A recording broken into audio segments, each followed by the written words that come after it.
Now, from Washington, D.C., Raymond Arroyo. Welcome to The World Over Live. Once again, we have a packed show for you tonight. First, we'll talk with former Republican candidate for president, Senator Rick Santorum, about Mitt Romney's VP choice, Paul Ryan, as well as the attacks being leveled against Ryan by some American nuns and many more. And later, George Mason University law professor Helen Alvare joins us. She's here to talk about the loss of two iconic American women this week. March for Life founder Nellie Gray and longtime editor of Cosmopolitan magazine, Helen Gurley Brown. She'll also give us a preview of a new book she's edited called Breaking Through: Catholic Women Speak for Themselves. And finally, there's been so much controversy over the HHS mandate, but what of the ethical dilemma it poses for business owners who are forced to comply with it?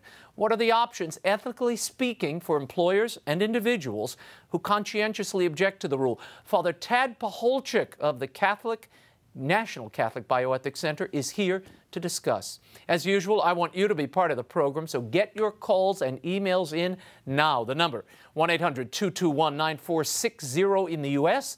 and internationally 205-271-2980, or drop us an email, worldover@ewtn.com. Let's get things started. Here's the brief news from the world over this week.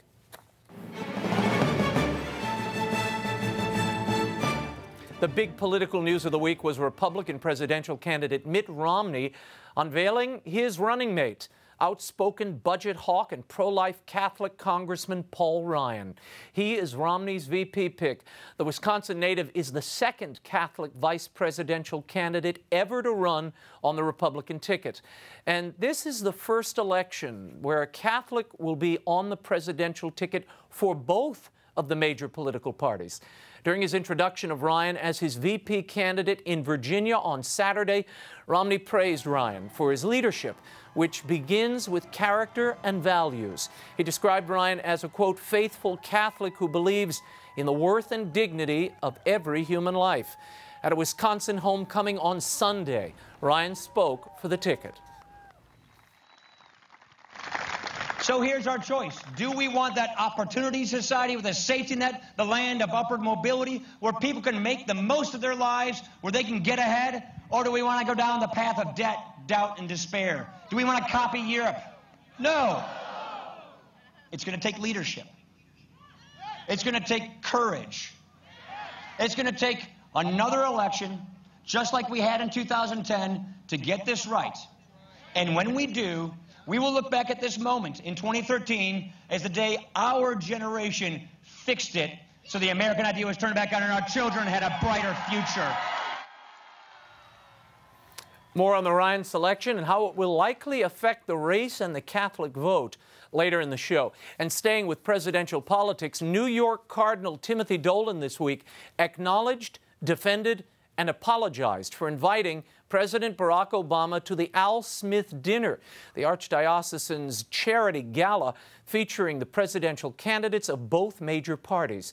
Following a firestorm that broke out after the announcement of these invitations, Cardinal Dolan wrote an extended 1,000-word blog that the dinner and its long tradition is a moment for civility, engagement, and dialogue. The purpose of the Al Smith Dinner, he said, is to show both our country and our church at their best, to help those in need, not to endorse either candidate.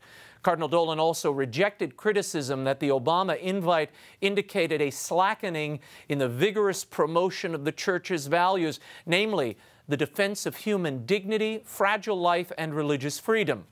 In closing, the Cardinal apologized if his invitation has given scandal, as some have claimed. He further requested prayers for wisdom and faithfulness for himself and his brother bishops and priests who are, quote, faced with making these decisions, end quote. Meanwhile, on the legal front, a federal judge in Michigan has set a September 26th court date to hear whether to grant a preliminary injunction against the HHS mandate.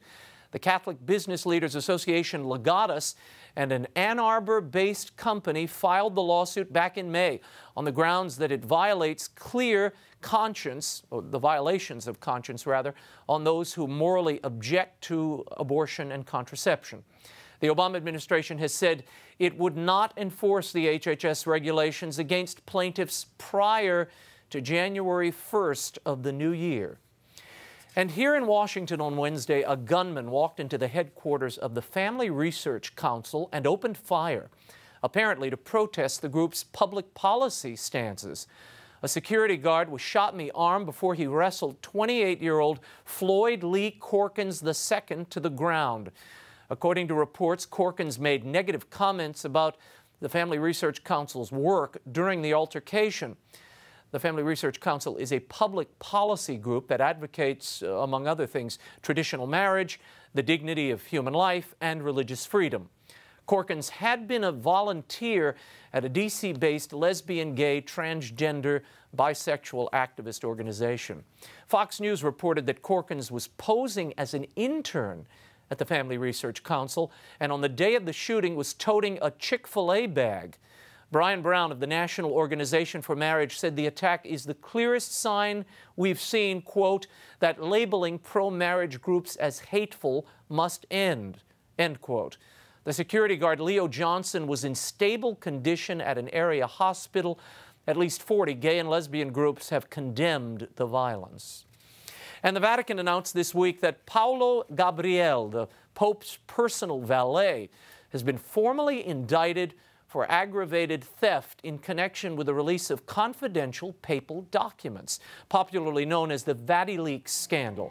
Another layman has also been indicted as an accomplice. Claudio Scialpelletti, a computer technician at the Vatican Secretariat of State, faces a lesser charge of aiding and abetting Gabriele. A Vatican judge has ordered that the two stand trial. A date has not been set, as the Vatican's Supreme Tribunal is in recess until September. Gabriele is currently under house arrest. Scialpelletti has been suspended from his position. In the meantime, the Vatican investigation continues. And the Embattled Leadership Conference for Women Religious concluded its annual meeting in St. Louis this weekend with a promise of dialogue with the Vatican and a pledge to not compromise its authentic expression of religious life.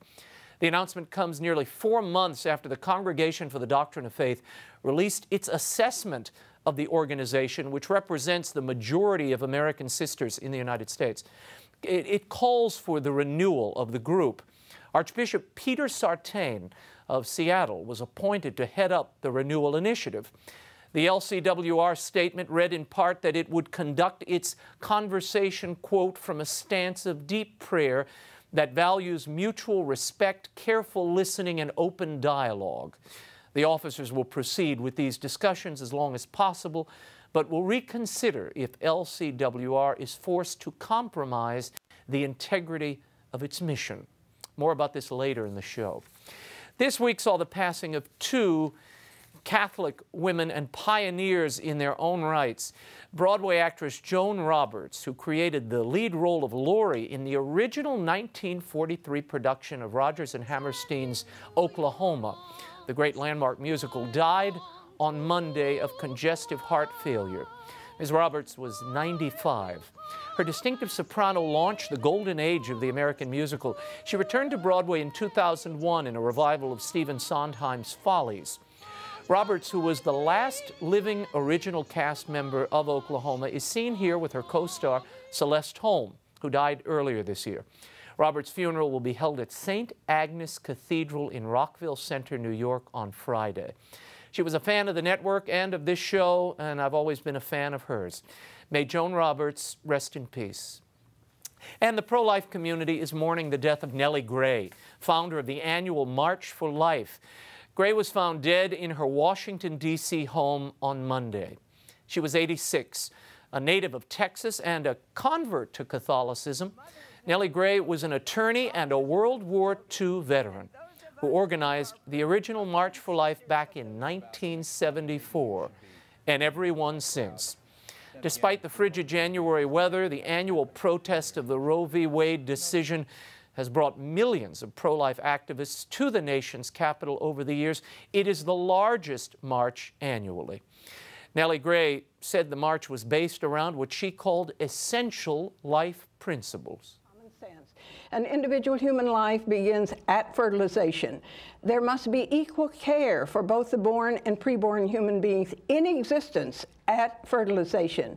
If we don't know whether or not there's a life there to protect, opt for life. And recognize all of the history of slavery and the Holocaust and so forth. There is no justification whatsoever for anyone or the state intentionally to kill an innocent human being. Patrick Kelly of the Knights of Columbus has been named the interim chairman of the March for Life. The 40th March will take place this January as scheduled. May Nellie Gray rest in peace. When we return, we'll talk with former presidential candidate Rick Santorum about the Romney-Ryan ticket and where the Catholic vote might go this election. The World Over Live continues in a moment. Stay right there.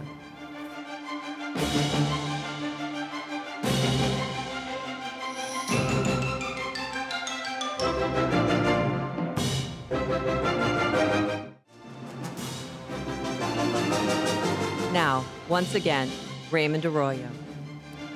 Welcome back to The World Over. In the U.S., we're in the midst of the 2012 race for the presidency. Mitt Romney announced last week that Paul Ryan is his choice for vice president, causing no lack of controversy. My next guest knows the ins and outs of this campaign better than most.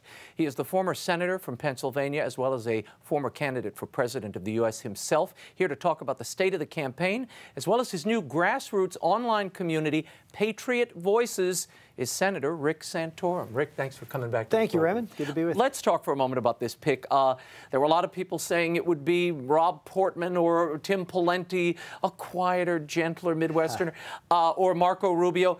Paul Ryan was named. Your thoughts on this pick and the effect it might have? Well, I think it's already had an effect. It's changed the debate here in the States from Mitt Romney's tax returns to Mitt Romney's time at Bain Capital and losing jobs of companies that he happened to take over.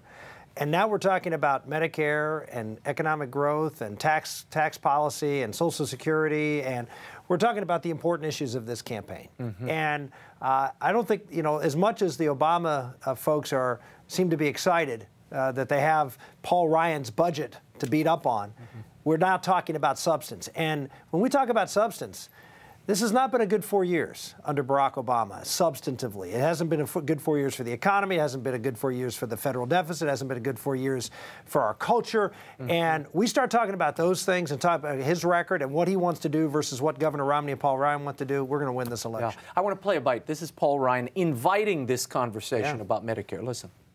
The president, I'm told, is talking about Medicare today. We want this debate.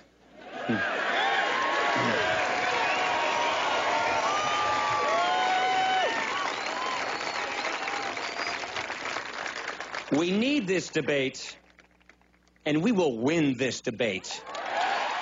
In which way do you think this debate can be won? The president is saying this is destroying Medicare. This is the end of Medicare. There are a lot of elderly folks, retirees sitting in this audience who are worried about this. Well, let me just talk to the elderly folks sitting here and listening to this here in the United States. Let me hear the facts. The fact of the matter is that President Obama cut over $700 billion out of Medicare. He did so primarily by cutting reimbursements to hospitals and doctors. Mm-hmm. Now, if you look at Medicaid, which is health care for the poor run primarily by the states, right. Medicaid right now, depending on the state, 15, 25% of Medicaid recipients can't go to certain hospitals and doctors. Why? Because their reimbursement rates, what the state pays the doctors and the hospitals, is so low that hospitals and doctors are no longer taking patients. Mm-hmm. Medicare under Obama is headed in the same direction. It's been predicted that 15 to 25% of seniors, when these Medicare cuts start taking effect, are going to go to the doctor, and the doctors can say, you know what, we're not taking any more Medicare patients, or the hospital say, we're not taking Medicare patients. So you'll have a Medicare card, but it won't be worth the paper it's printed on if you want to go to the doctor that maybe you've been going to the hospital. So we see already under this president a dramatic reduction in the amount of money going to Medicare and the access to care. What Paul Ryan and Mitt Romney have suggested is we shouldn't have the government cutting and running the healthcare system and running how much doctors and hospitals get paid, and because it creates, as I said, a distortion which leads to people not getting care. Let seniors have those resources. Let them have the money. Have them make decisions as to how much care they want, how much they want to afford based upon what the government is willing to give plus what you're willing to add.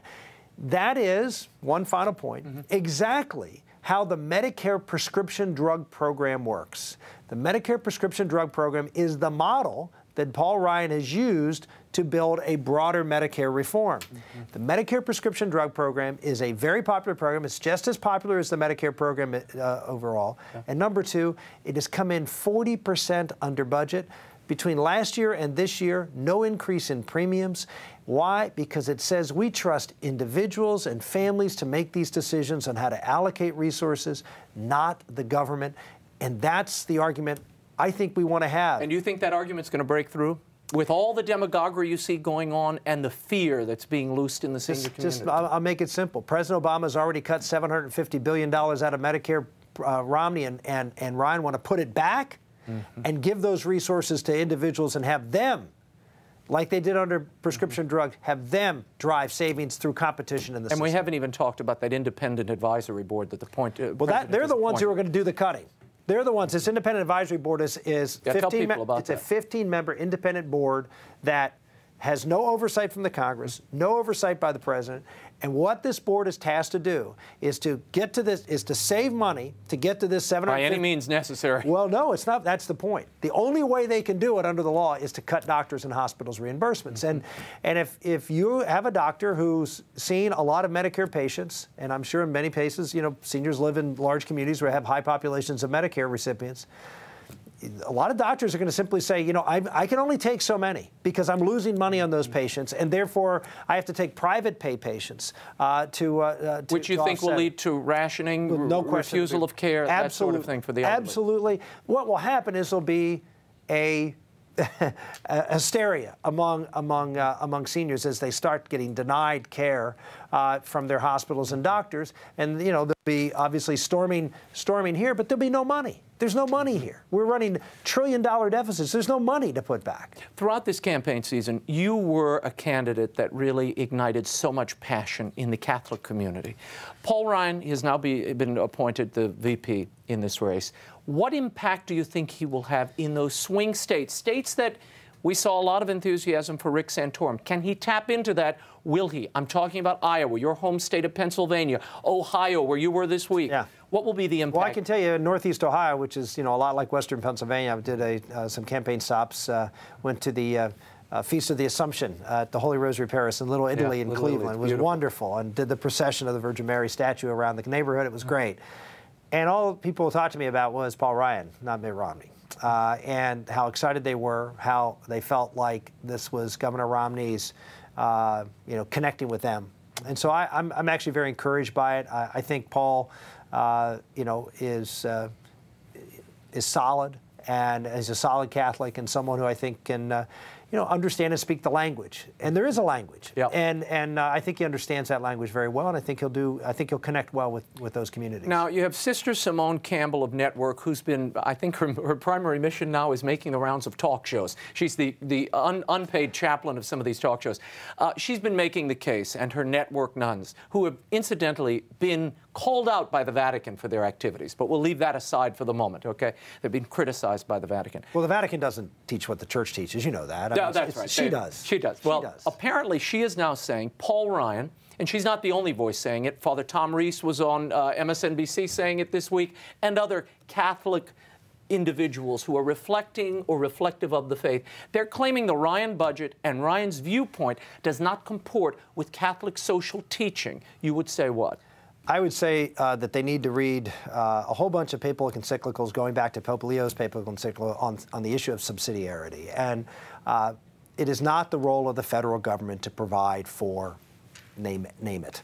It is the role of the federal government to create an atmosphere where people can do what we are called to do as individuals, not collectively as a government, which is to be our brother's keeper, which is to, in fact, provide for those who are needy in our society. And that's the bottom line. And that what we've seen in our society is this collectivist idea that we need to just go out and collect taxes from everybody, and by paying your tribute to Washington, you've now done your duty to provide it for your fellow man as you're required to under biblical teaching, under the church teaching. That's just simply false. And we need to get back. And I say this as part of our organization called Patriot Voices. Sure. And I say this to conservatives, if you want government smaller, people have to get bigger. And we're trying to, that's the message. What they want government bigger, people will get smaller. That's not the Catholic vision. That's not the biblical vision of Jesus Christ. No. Bishop Morlino, Paul Ryan's bishop, even spoke out this week supporting him. He sounded things he's repeated on this show before as well, saying, look, this guy he's read the encyclicals. He's a layman making a prudential judgment. Yeah. These are prudential judgments, sure, and therefore he should be allowed to go forward and do that. Now, you made a statement this week that have made some headlines. Rick Santorum says President Obama's policies are causing Catholics to sin. How so? The president's policies on his HHS mandate is requiring Catholic businesses to purchase insurance that violates the tenets and teachings of their faith, which is purchasing insurance that is for contraceptions and for the morning after pill, abortifacients, and sterilizations. So here we have a policy that is directly contrary to Catholic teaching and is something that if you did on your own, if you practice contraception, if you had an abortion, you would have to go to the confessional and confess that as a sin to be consistent with, be consistent with the church's teaching. So, if you are complicit with that, you're complicit in a sin, it is a sin. You are aiding and abetting a sinner. But it creates a situation where it creates a confessional moment. And having read, a lot on this issue, I mean, I've just read something, I think just published this week by the Catholic Bioethics. In fact, Father Tad PACHOLCZYK is coming up. Oh, Father Tad will tell, he'll go through and tell you, that the only thing he can do is comply under protest and sue to overturn it, but to fight it. And even that, I would argue, is tenuous. A long shot. It's a long shot, and that's you don't think they'll be successful in the courts, even with the limited injunctions we've seen in Colorado? I do believe they'll be successful. You do? Okay. I think the Hosanna Tabor case was a good, and that was a case that's not really been talked about much. I'm sure it's been talked about here. In the Supreme Court. Yeah, the Supreme Court, where the Supreme Court ruled, look, and it was a unanimous decision. You never get those. Well, and the interesting, it's the Obama administration telling a Lutheran church that they had to hire people who, to do the work within their organization having to do with teaching the tenets and teaching of their faith. They had to hire people who didn't believe those things, who they couldn't discriminate on the basis of what someone believed, even though they were doing a job for the church. Well, the Supreme Court said, wait a minute, that's outrageous. That's a clear affront. I mean, Ruth Bader Ginsburg, said this. I mean, this is the most liberal justices slap down the Obama administration because they have contempt for the Constitution religious liberties section. They have contempt for the concept of free exercise of religion. They have free exercise of religion as long as you do what they believe your religious tenets and teaching should teach. I want to switch gears for a moment. We had this shooting at the Family Research Center Council here in Washington, D.C. It appears it was an activist who pulled a gun, said some derogatory things about the work of the Family Research Council. Apparently, he has in the past volunteered at a number of gay, lesbian, bisexual, transgender groups here in town. Your thoughts on what that indicates? He was carrying 15 Chick-fil-A sandwiches into that. Now, what he was going to, and he had 50 rounds on his possession. I think it's pretty clear what he intended to do, and he was doing it in Washington, D.C., where no one was allowed to have a gun. So he put the people of the Family Research Council, who are defenseless because of this city, to defend themselves, and he knew it. And so is everybody else in this city who is a private business person. If you don't have armed security that's licensed by the District of Columbia, right, you are at risk of someone like this, and they know no one's going to be able to fight back, at least legally, be able to fight back. And so I give a tremendous amount of credit. Everyone says security guard. He wasn't a security guard. He was someone who did operations. He just happened to be sitting there, and he did a heroic thing in stopping this man from shooting. But it tells you that, you know, when you hear the kind of things out of public officials in this country saying you shouldn't be allowed to do business in our city if you think this, you are so outside the pale.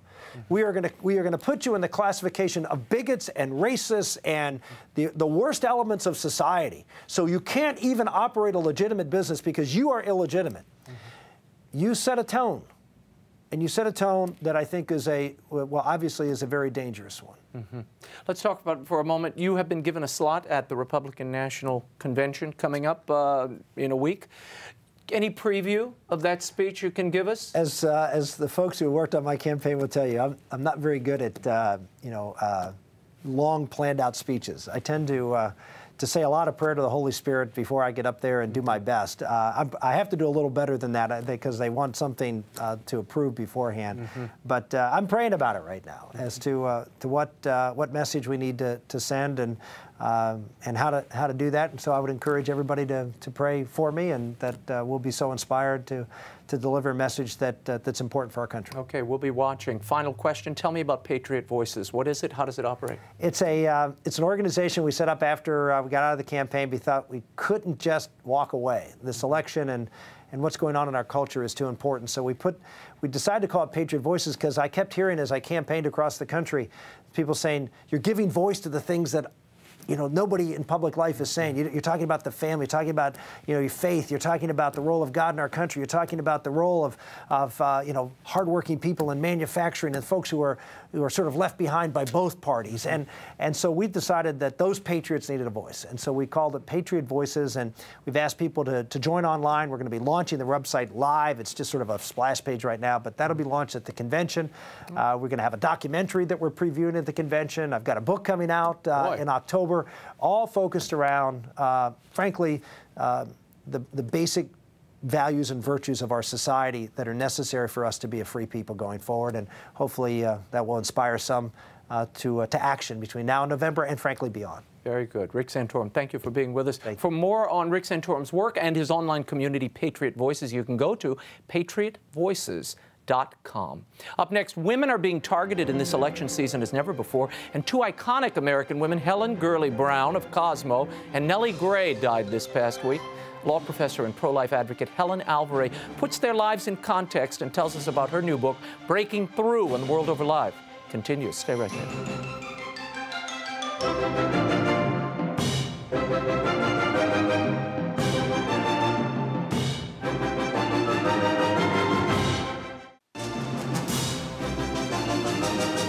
Now, once again, Raymond Arroyo.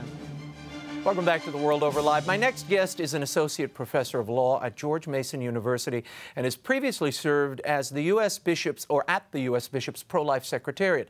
She's a consultant to the Vatican's Pontifical Council for the Laity and a leading voice on pro-life and women's issues. Her upcoming book, Breaking Through, Catholic Women Speak for Themselves, hits bookstores on my birthday on September 20th. Joining us on set is Helen Alvare. Helen, great to have you back. Thank you. Let's start with the news story that really grabbed my attention when I saw the book land on my desk. Helen Brown and Nellie Gray died this week, both near 90 years old, rather. What is, compare and contrast the two lives. Who will be most remembered, do you think, 10 years from now? Well, I hope that it will be Nellie Gray, who was a person who proved what a lot of women are always asking me about. What could I do that could possibly make a difference on an issue this big? And Nellie's answer was, well, let's get a permit. Let's call some people. Let's get some buses to come into Washington. And before you know it, with those discreet and non-glamorous steps, She builds the place where the pro-life movement comes and remembers every year at the annual March for Life that we are not alone, that we have young people replacing those of us over 50 every day, that we are positive, we are happy warriors, and that we will ultimately win. She built that. And then, of course, on the other matter... Helen Gurley Brown, sex and the single girl, her philosophy of, you know, use your sexuality to get ahead in the workplace, enjoy yourself, and the line I saw this week in one of the obits, which one hardly hopes to find in your obit, look hot and the rest will follow. Right. Well, you know, I tried to read some nice things that Mrs. Brown's friends had said about her on her death, to think charitably about how she had been kind to young journalists. But of course, what we will really remember, what we all know, was the message she sent out to women that you are your body, that use it as a thing, separate sex from your person, from your life, from love, from building a relationship with a man or from building a relationship with a child. And I think you can say that what she's done we see everywhere. But in my view, the place you see it the most is even more destructive than anyone imagined. You know, women like me, women who got a chance to go to college or get a career and get married in our 20s and so forth, we kind of saw through that as junk, as the path to stupidity and never getting anywhere really worth getting. But I think it's vulnerable women who suffer most. I think it's immigrants, it's the poor, it's those who don't have chances, who buy into her philosophy and who lose the most. Let's talk about that. We're seeing this, I mean, everywhere you look in the culture, whether it's 50 Shades of Grey, which we were talking about before the show, or the covers of Cosmo and some of these women's magazines. It really is about objectifying women. And it seems women are embracing this idea of being objectified. I know. I'd like to apologize on behalf of women, but maybe some of them don't want to be apologized on behalf of. I gave a talk at the Vatican on this issue a couple of years ago, and you know, it seems terrible, right? You're breaking the sisterhood to critique other women for doing this, but in fact, a bad choice is a bad choice. And every time that we recreate original sin, you know, in our modern version of it, by just becoming a thing that is to be dominated or wanted, not for our whole person, but just for our body, in the end, even if you get short-term satisfaction out of it, it's the path not to freedom, but to a lot of misery. Talk to me for a moment about this ad. I'm going to show this to you. This is an ad being run now in the political season. There are many like it. I want you to unpack the thinking behind this ad, not the political content one way or the other. Roll the ad. I've never felt this way before, but it's a scary time to be a woman. Mitt Romney is just so out of touch. Mitt Romney opposes requiring insurance coverage for contraception, and Romney supports overturning Roe v. Wade. Romney backed a bill that outlaws all abortion, even in cases of rape and incest. There's so much we need to do. We need to attack our problems, not a woman's choice. I'm Barack Obama, and I approve this message.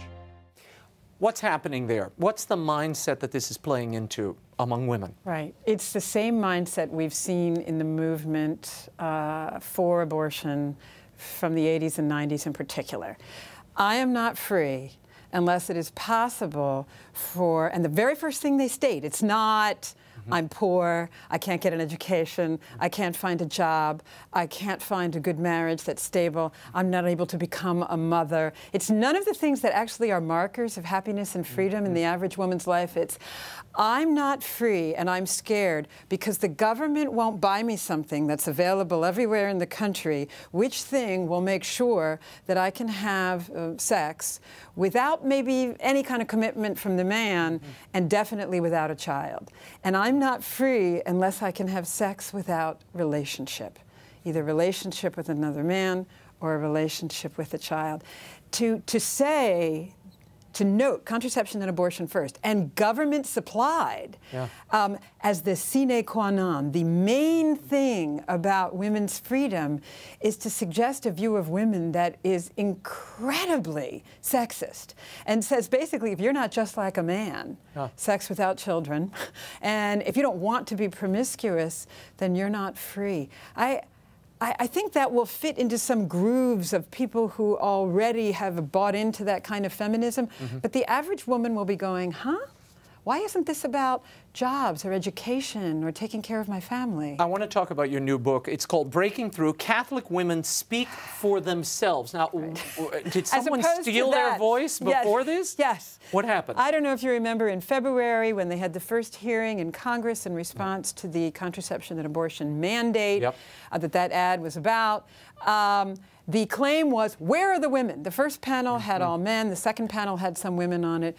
But pro-abortion and pro-mandate members of Congress said, women are all on our side, and you don't have any women on your side. That day, I got really angry. I wrote an open letter. I came on your show. By the time I came on your show, we'd had a couple thousand women sign on just by friendly emails to one another. We're now over 31,000 women, and we haven't even tried, can I tell you? This is women saying to other women, oh my gosh, someone's going to give us a forum. We have a Facebook page. We ask them to do things by email. We get our chance to speak. And then this led to the idea that all of these issues about which particularly the government at this moment at the federal level is saying that women could not possibly agree with their faith on, all these issues on which they're claiming that women should be stomping out of the church over, it's exactly the opposite. These are exactly the brave stands and the stands that see woman as a person that are the reason women are staying in the church. And I needed to have that said. And these are 9 women you chose. Well, where did you get these 9 women from? Who are these 9 women? They are women who I knew were already grappling with these neuralgic questions. I knew they were smart and could write. I knew they were neither smug nor triumphalistic about their faith. They had actually struggled with these questions and could relate to other women who didn't have it easy either. I knew they were women who could work under unbearable deadlines and still love me in the morning because I needed this out during this media cycle about women.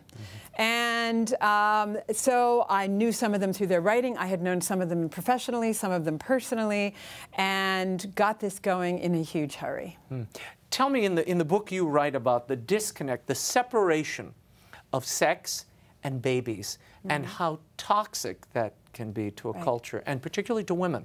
I know this is the 3rd, 4th, 5th, 6th, and 7th rail, okay? Believe me, I know this as I'm about to say it. But at a certain age, having been in this struggle over the meaning of human sexuality, welcoming children or not, etc., abortion, contraception, I have come to understand that there's sort of a centerpiece of a problematic understanding about women and about human sexuality and family and marriage is the complete disconnecting of the fact of sex from the fact that this is where God chose to put procreation. There are many other stunning things about human sexuality, but God could have put childbearing anywhere. Anywhere. In his creative possibility, he could have made it a commercial enterprise. He could have made it something that grows on trees. He put it in the relationship between a man and a woman that we understand to be incredibly self-revealing, very personal, intimate, can be embarrassing. He put it there. What does that mean? All of these claims that women are only free when this connection is broken, when you say unprotected sex makes babies, in other words, a failure of technology, ooh, that'll get you a baby, versus this personal exchange of intimate affection that between a man and a woman that leads to a child that has to be associated with commitment in order for that child to flourish, that connection can't be broken. And so much flows out of it when you do. And I realize the church gets hung on this, on the cross, constantly to say, we want sex to be completely about producing children. Everything else, forget that there's any fun, forget there's love. That's not what I'm saying. I'm saying when you split it, there's harm. There's harm. We only have a minute or two. Talk to me about, you have a chapter in here called The Fear of Children, that people actually are repelled, frightened by the idea of having children, and what that does to relationships, self-image, and the family and society at large. I thought it would break the ice if I wrote that chapter, which I did, and made it the opening chapter, because so many young women ask me about that when I speak. I think it is a huge fear among women who are afraid that it will break into the empowerment they're being offered. It will make their careers impossible. It will limit them. And I needed to tell them that I completely understood, because I had felt the same way. But I needed to tell them how, when you break through, as the book is titled, to understanding the gift that that kind of love is, that there is more gift than there is taking away. And I get asked by young women everywhere I go, and I thought that chapter would break the ice. Yeah, well, the self-sacrifice part of that it's only in that giving, when you're in that family setting, that you really discover who you are, who you were meant to be, and come into your own. Right. And so many people have talked themselves out of that. Women, perversely enough, have now become like adolescent boys. How did that happen? How did that happen? It's, again, speaking, I'm trying not to speak for all women. And I know I'm demeaning young adolescent boys. Right, yes, but to, well, at least we're not playing video games, right? But right. It is the case that they actually did nearly drown in the messages coming from every single elite organ, the academy, the media, the entertainment industry. Some religions were saying this. So it was very, very difficult for them to come to understand what seems to be counterintuitive, which is only in giving and in loving and in opening to relationship do they thrive. Helen Alvare, thank you for being here. Thank you. Come back soon. You can still read that open letter that Helen referenced by going to womenspeakforthemselves.com. And the book, Breaking Through, Women Speak for Themselves, is available on September 20th from the EWTN Religious Catalog and at the usual online outlets and bookstores everywhere. You can pre-order it also from EWTN Religious Catalog or Amazon or BarnesandNoble.com or wherever you buy your books. When we return, ethicist and neuroscientist Father Tad PACHOLCZYK is here. What are the moral implications of complying or not complying with the controversial HHS mandate? Father Tad will tell us when The World Over Live continues in a moment. Stay right there.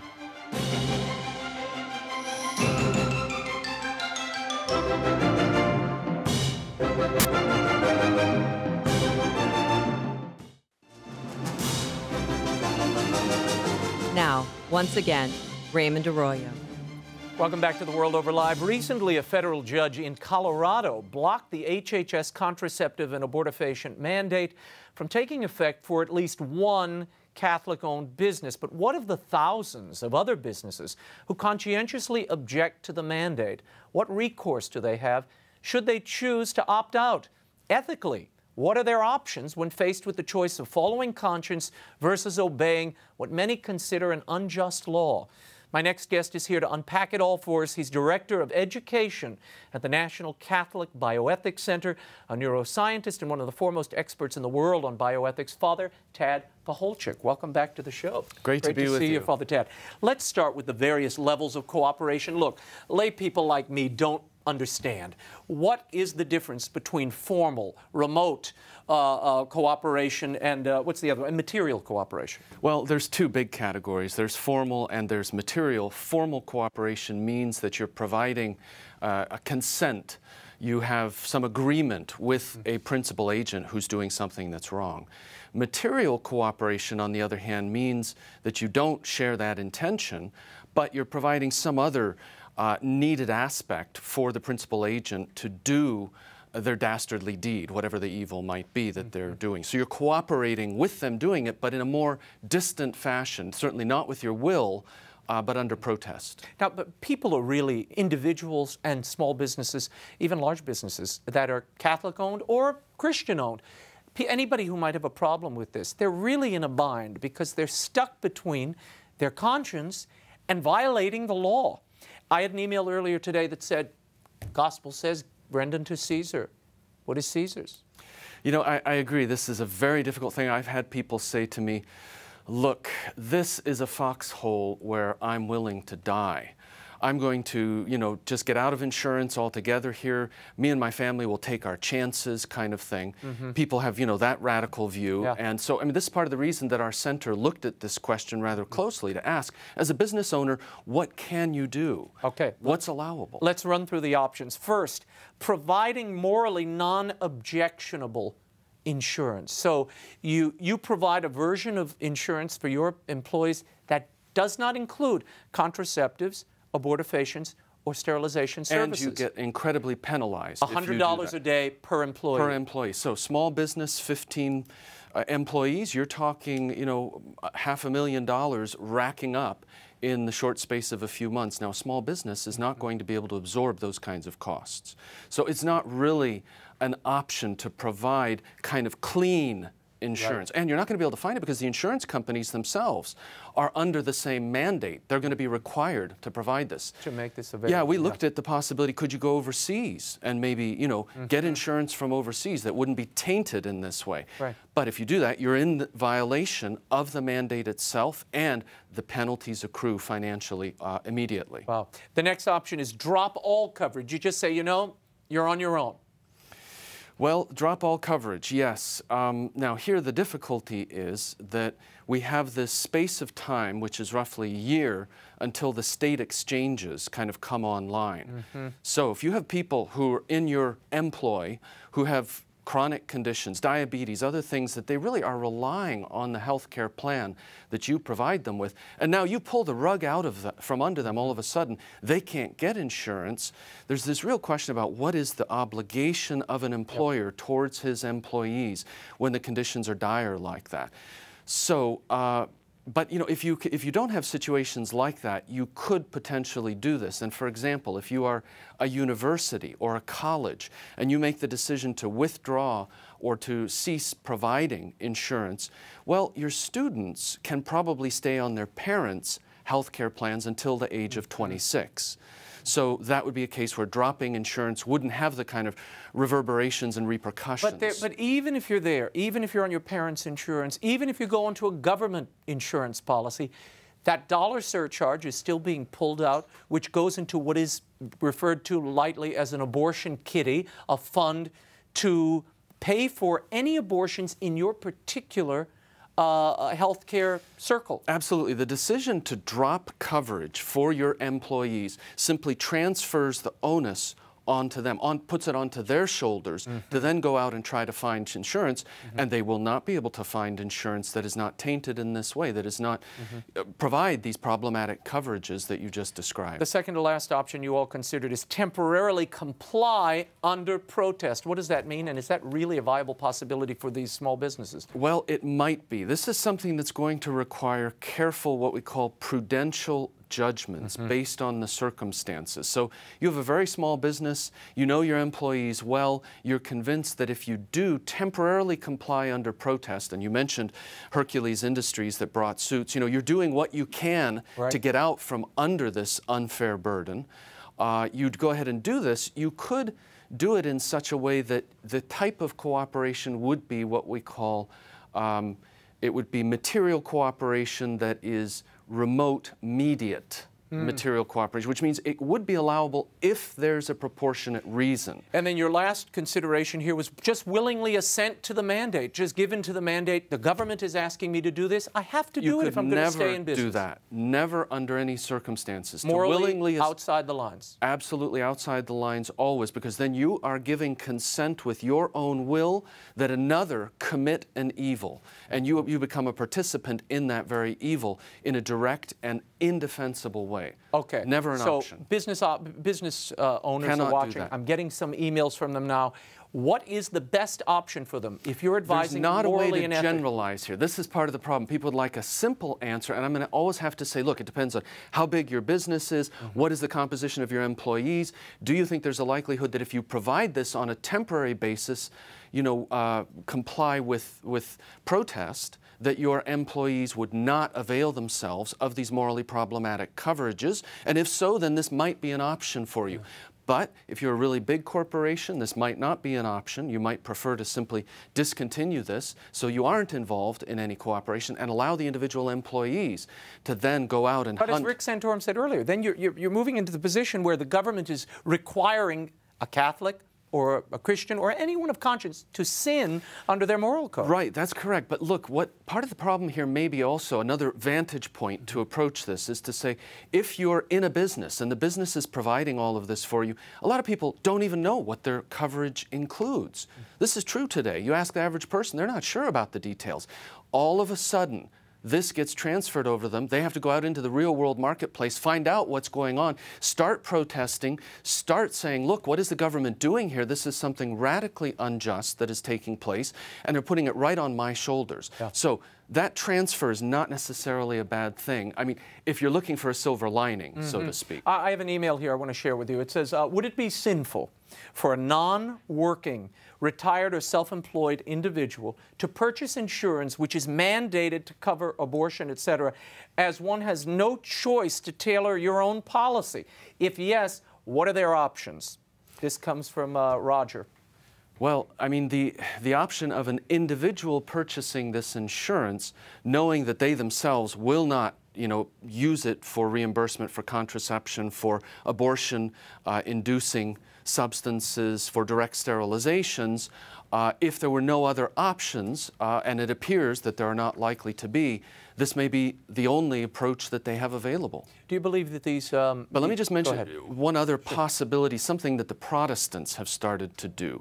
They've set up a non-insurance sort of a cooperative. Kind of a cooperative, where they get a group of people who agree they'll pay for each other's medical expenses. So what you do is you get all the needs, meaning the bills that got spent that month on medical procedures, and then you have the other people who have the stocks, and they agree to pay a certain amount, and they directly pay off the bills of the people in this community. Cooperative, yeah. This cooperative. So these kinds of things are taking hold now, and I think people are discussing them much more seriously. Maybe we got to get away from insurance because the government is contaminating the whole discussion. Well, and the idea always was, I think, politically, it was to route people eventually on to, the only way you make a government plan work is to sort of route everyone into the government plan. You gotta get them out of these sidelines and out of their own insurance, private insurance But pools. I'm not sure if that's necessarily true. That's always been the assumption, yes, to get everybody in, but maybe there are other ways of improving efficiency, improving competition among insurance companies, changing tax laws, many other approaches. Sure, there are other out options, there. but this healthcare plan seems to have been diverting people in that direction. Yes, definitely. Let's talk very quickly. This is a story coming out of London. We have many viewers in England and throughout the British Isles. Doctors at the Great Ormond Street Hospital in London. This was J.M. Barrie's, all of his royalties went to build this hospital and continue it. We saw it highlighted at the Olympics. The doctors there are asking lawmakers to change the current British legal system to allow physicians to have a greater influence in cases of terminally ill patients. Adding parents' religious rights should not be a determining factor. Your thoughts on this and where it could lead? Well, I think this is most unfortunate because what's most important here is that you have a good dialogue and exchange between parents and doctors or the healthcare team. You can't be putting too much power in the hands of the doctors, nor too much in the power of the patient. It needs to be a dialogue where you're saying, what's the best thing to do? Because the church doesn't require you to keep people alive indefinitely. Of course not. It requires that you make good prudential judgments about particular interventions. But how do you get to that point of knowing this is a good judgment? You got to talk to the healthcare team, you got to talk to the nurses, the doctors. You've got to clarify a lot of medical details because you're not an expert yourself. This may be the first time grandpa has, you've walked, a loved one through death, etc. So putting too much weight on the shoulders of the physicians, too much power where they become, in a sense, the final authority, is always a dangerous path. Yeah, there's an NYU doctor, Dr. Arthur Kaplan, who's quoted in this CBS story, and he says he's the Division of Medical Ethics at NYU. He's the head of the division. He's telling ABC News he believed doctors should have the final say because they advocate for the patient. I think if this passes, if that kind of measure comes into place, you're going to end up with a lot of patients who are very upset at the whole medical system. Afterwards, when they do the follow-up studies about whether people are satisfied with the kind of care they got, it will be very, very negative types of results that will accrue, and the hospitals will be hit on the bottom line there.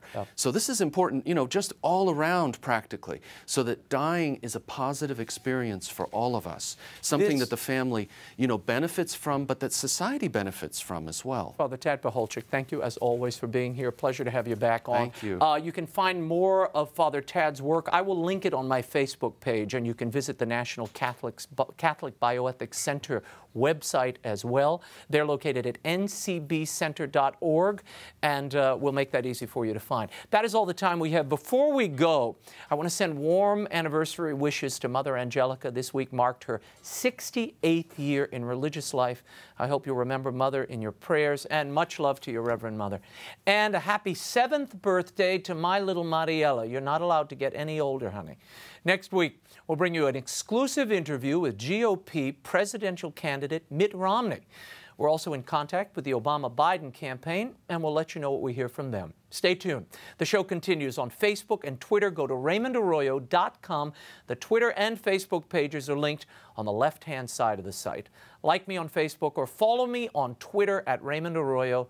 Until next week, we'll be scouting the world over for all that is seen and unseen. On behalf of the staff and crew of EWTN News, I'm Raymond Arroyo. Thanks for watching. Bye now.